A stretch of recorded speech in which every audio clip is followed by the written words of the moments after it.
Other than listed companies वाला paying agent वाला।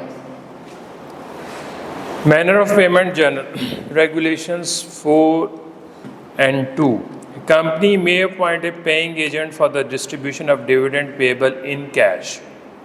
Paying agent company may appoint, company चाहे तो अपॉइंट कर सकती है पेइंग एजेंट। पेइंग एजेंट कौन होगा? मीन्स ए बैंक और एनी अदर एंटिटी इंक्लूडिंग ए शेयर रजिस्ट्रार। शेयर रजिस्ट्रार किसका होता है जी? लिस्टेड कंपनीज का होता है, जो शेयर ट्रांसफर का काम करता है। And A central depository appointed by A company and having relevant approval of State Bank of Pakistan for making payment of cash dividend directly into the designated bank account of an entitled shareholder। Paying agent ने basically करना क्या है? Payment करनी है on behalf of the company directly share holder के account में। इनमें कौन कौन लोग शामिल हो सकते हैं? Share registrar, bank entity, central depository. Approval किससे इसका लिया जाएगा? स्टेट बैंक ऑफ पाकिस्तान से। ये important point. The banks may not be required to appoint a paying agent and may itself assume functions and responsibility of paying agent themselves। Banks का तो काम ही होता है, उन्होंने डिविडेंड, उनके हर वक्त अकाउंट्स चलते रहते हैं, लोगों को पेमेंट्स करते रहते हैं, तो वो खुद ही पेमेंट कर सकते हैं। पेइंग एजेंट अपॉइंट करने की ज़रूरत ही नहीं होती। ये चैप्टर 8 जो था हमने पढ़ा, इसमें आपने इसका प्रैक्टिस क्वेश्चन देखिए हैं, इसके प्रैक्टिस क्वेश्चंस।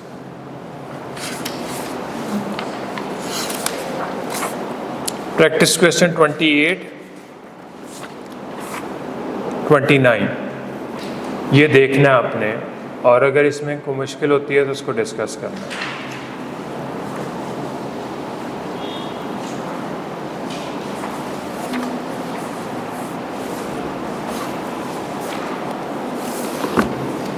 अच्छा जी, बुक क्लोजर किस लिए होता है?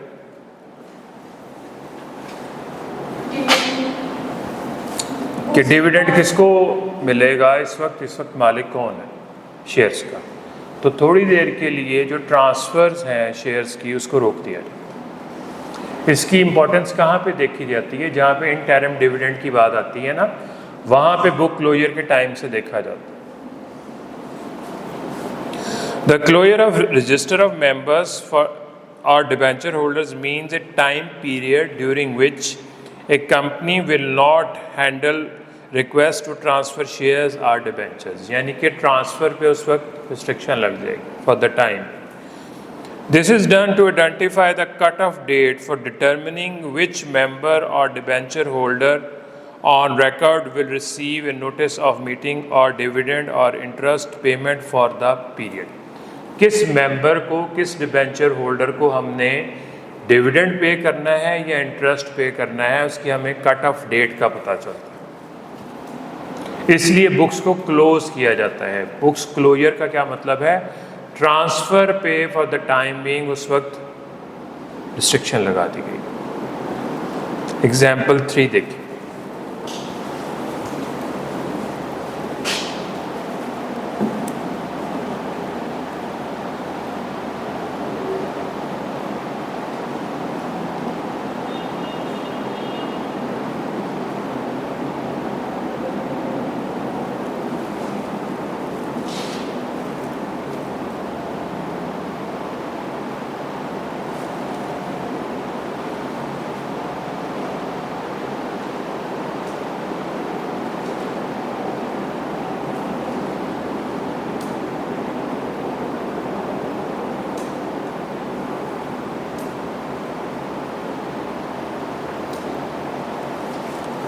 ठीक है, कुछ इसमें से समझने वाली बात, एग्जाम्पल की समझ आ गई। Power to close register, the company may on giving not less than 7 days previous notice close its register of members. 7 दिन पहले नोटिस है। और the part of it relating to members holding shares of any class, किसी खास class of share holders वाले part को close किया जा सकता है। क्लासेस का पता है ना जी। फॉर ए पीरियड और periods not exceeding in the whole 30 days in each year, maximum कितनी देर के लिए क्लोज किया जा सकता है?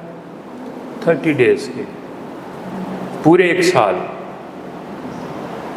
वो 7 दिन के 4 पीरियड हो सकते हैं, 15 दिन के हो सकते हैं, एक ही दफ़ा 30 दिन के लिए क्लोज हो सकता है, लेकिन साल में 30 दिन से ज़्यादा का क्लोजर नहीं। Commission may, on the application of the company, extend the 30 days period for a further period of 15 days. The same provision shall also apply for the purpose of closure of register of debenture holders of the company. Debenture holders का register अलग होता है, same provision उस पर भी apply करेंगे। Additional requirement for listed company: in case of listed company, notice for the closure of register must be given by advertisement in English and Urdu language at least in one issue each of daily newspaper of respective languages having wide circulation.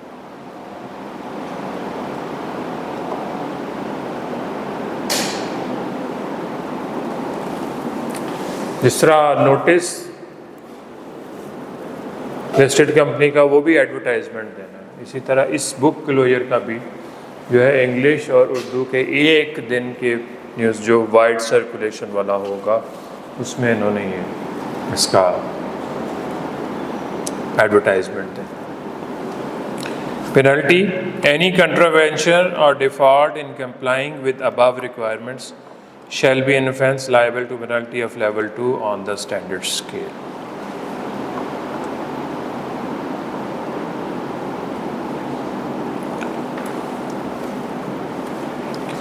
Directors not to withhold declared dividend. जो dividend declare हो चुका है उसको रोका नहीं जा सकता। Dividend declare करना लाजिम नहीं है, जब डिक्लेयर कर दिया तो ये कंपनी पे डेट बन गया। When a dividend has been declared, it shall not be lawful for the directors of a company to withhold or defer.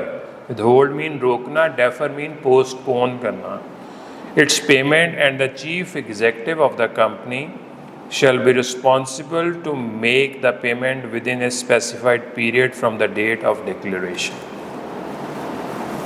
Chief executive फंसेगा अगर आप within time period given in Companies Act payment is not made to the members of the company. Declaration of final dividend. Final dividend is proposed by directors, approved by members in AGM.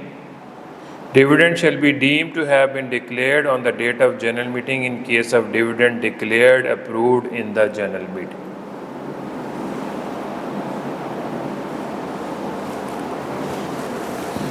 Propose कौन करेगा? Directors. Approval और declaration of dividend किस दिन declare किया गया वो कौन सा समझा जाएगा? जिस दिन जनरल मीटिंग हो। Declaration of interim dividend. Director may propose and pay interim dividend. Before end of year, interim dividend shall be deemed to have been declared on the date of commencement of closing of share transfer for the purpose of determination of entitlement of dividend. The date on which dividend is approved by the board in case of no book closure. 2 point दिए गए। Book close होंगी जिस दिन, उस दिन समझा जाएगा dividend declare हुआ। अगर क्लोज नहीं होती तो फिर कौन सी डेट है? डायरेक्टर्स की मीटिंग की डेट, जिस दिन अप्रूव किया उन्होंने। तो फिर ये रेलेवेंट बुक क्लोजर किस पॉइंट के लिए है? इंटरिम डिविडेंड के लिए। फाइनल डिविडेंड के लिए एजीएम का टाइम, एजीएम वो इम्पोर्टेंट है।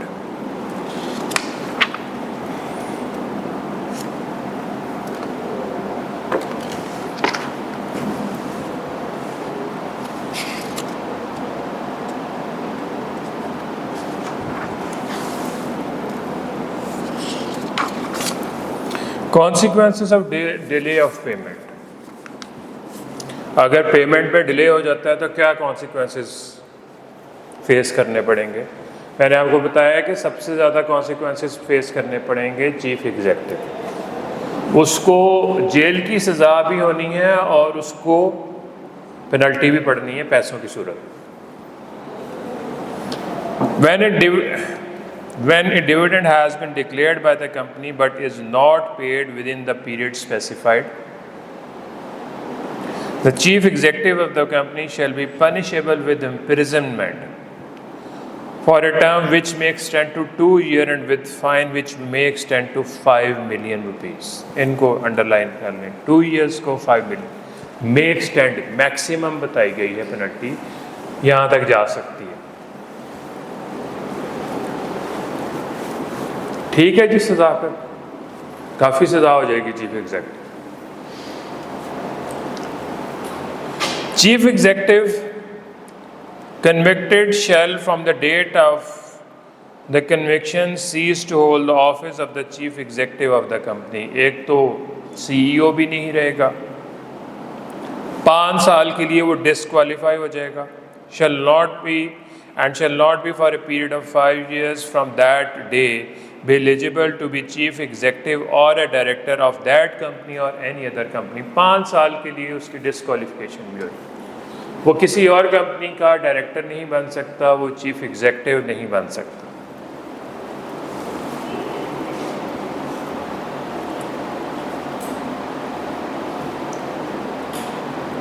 काफ़ी है जी सजा। अच्छा जी, अब no offence deem to be committed, किन हालात में ऑफेंस कमिट नहीं समझा जाएगा, कमिटेड समझा, यानी कि इन हालात में आप पेमेंट को विदहोल्ड कर सकते हैं या डेफर कर सकते हैं। No offence shall be deemed to have been committed in following cases if the commission has on application by the company within 45 days from the date of the declaration of dividend. Commission को आपने apply किया 45 days के अंदर, date of declaration. After providing an opportunity to the shareholder or other persons permitted the company to withhold or defer payment।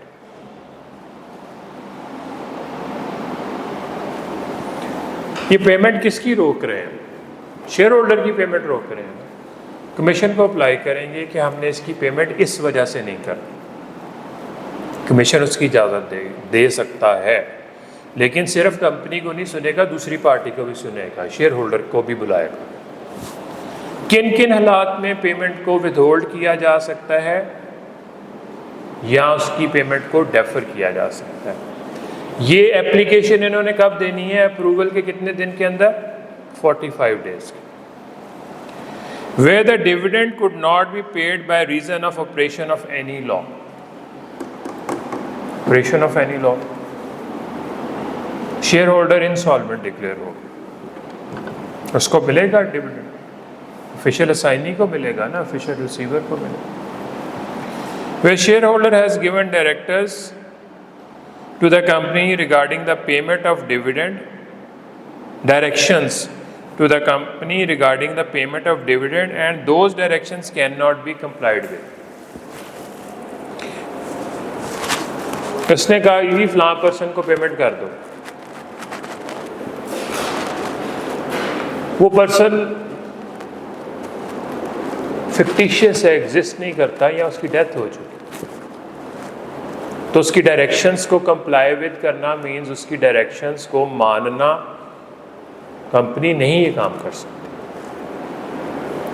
Where there is a dispute regarding the right to receive the dividend, दो लोगों का dispute चल रहा है, mister A कह रहा है मैं हूँ शेयर्स का मालिक, मिस्टर बी कह रहा है मैं हूँ शेयर्स का मालिक, उनका कोर्ट में डिस्प्यूट चल रहा है।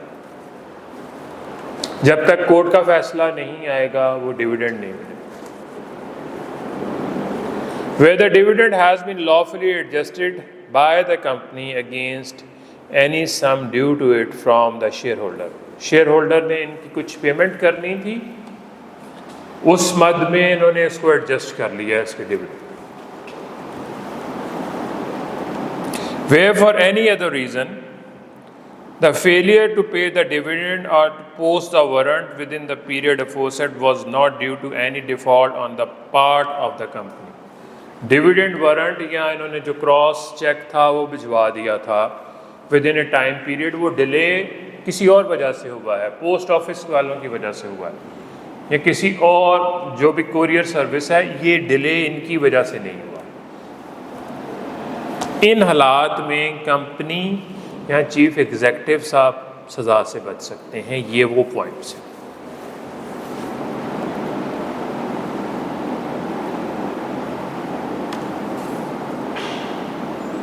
Lastly, company may withhold the payment of dividend of a member where member has not provided the company the complete information or documents as specified by the commission. May withhold, चाहे तो रोक सकते हैं। Practice question 4 देखें, पढ़ने वाला को point रह गया इसका? नहीं है।